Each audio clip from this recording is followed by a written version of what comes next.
The history of Turkey. From this title, we can understand as the period between the formation of the Republic in the 29th of October 1923 and the present days, or the period of Ottoman and Turkic beyliks. But we are going to refer to the entire period of known history of this land.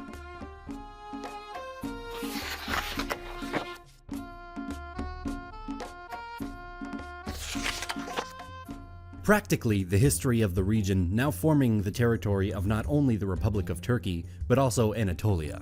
The earliest representations of culture in Anatolia were some Stone Age artifacts. Due to its strategic location at the intersection of Asia and Europe, Anatolia has been an important place of several civilizations since prehistoric times. At the start of the Bronze Age, metallurgy spread to Anatolia from Transcaucasian cultures in the late 4th millennium BCE. And it slowly entered in the sphere of influence of the Akkadian Empire. Many civilizations existed here. Speaking about one, the Hittite civilization was a member of an ancient Indo-European people who appeared in Anatolia at the beginning of the 2nd millennium BCE. By 1340 BCE, they had become one of the dominant powers in the Middle East. The remnants of Bronze Age civilizations such as the Haitian, Akkadian, Assyrian, and Hittite peoples provide us with many examples of the daily lives of its citizens and their trade. After the fall of the Hittites, the new state of Phrygia and Lydia stood strong on the western coast as Greek civilization began to flourish. They and all the rest of Anatolia were relatively soon incorporated into the Persian Empire. More from the east, a new power emerged. Persia grew in power more and more and influenced the lands of the west, expanding in Anatolia. Their system of local government in Anatolia allowed many cities and ports to grow and to become wealthy because of the influx of trade and road networks between the east and west. The region of Anatolia got divided into various regions, satrapies, ruled by satraps, governors, appointed by the central Persian rulers. In the earliest 5th century BC, some of the Ionian cities under Persian rule revolted, which culminated into the Ionian Revolt.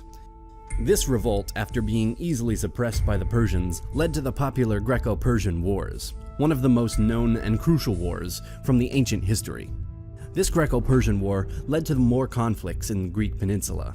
Fights for power and influence happened, and a revenge sentiment mixed with good leaderships led to the growth of Macedonian kingdom under Philip II and his son, Alexander the Great, who gained control of the whole region and conquered Persia in successive battles. From this point, Anatolia was more and more influenced by the Hellenic world. After Alexander's death, his conquests were split amongst several of his trusted generals. The Seleucid Empire, the largest of Alexander's territories, and which included Anatolia, became involved in wars with Rome more years later. The rise of Rome was felt across the Mediterranean basin. The control of Anatolia was strengthened by Rome, allowing local control to govern effectively and provide military protection, expanding deep into Anatolian territory. The territory here developed in Roman times.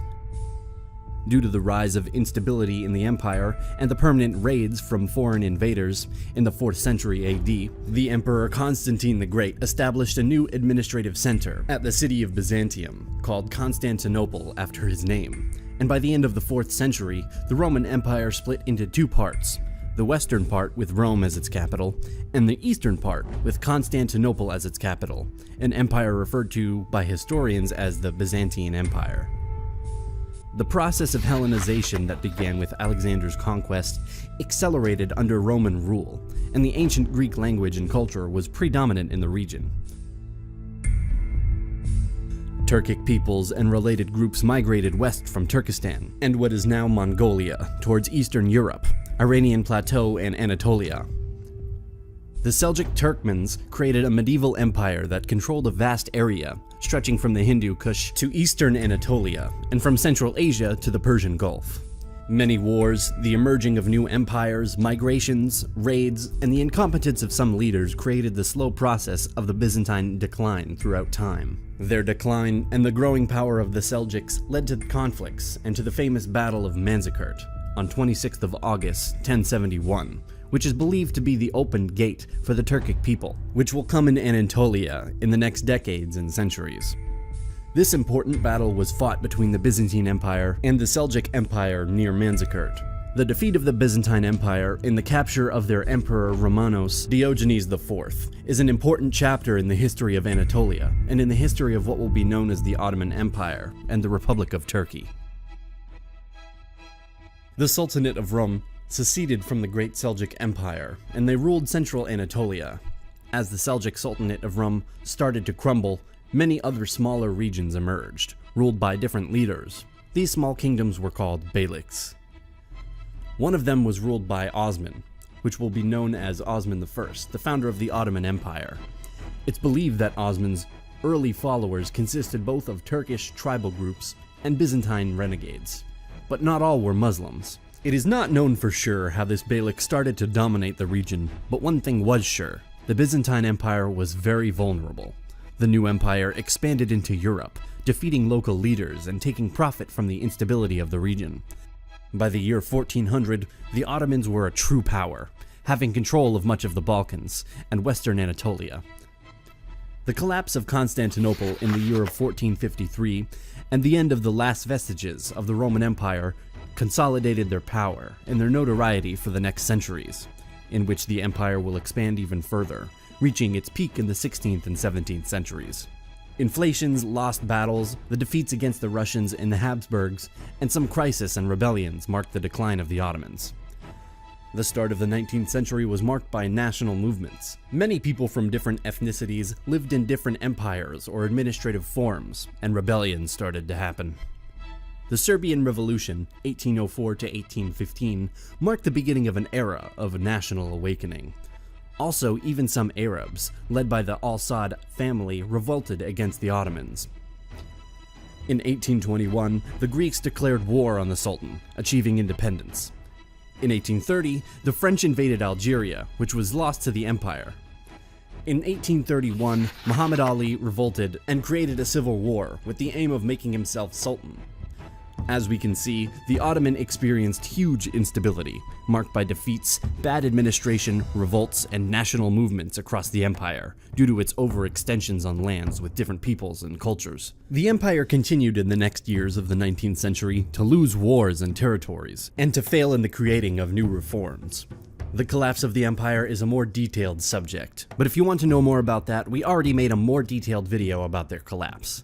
At the start of the First World War, the Ottoman Empire was at its final days, joining the Central Powers in the conflict after their defeat.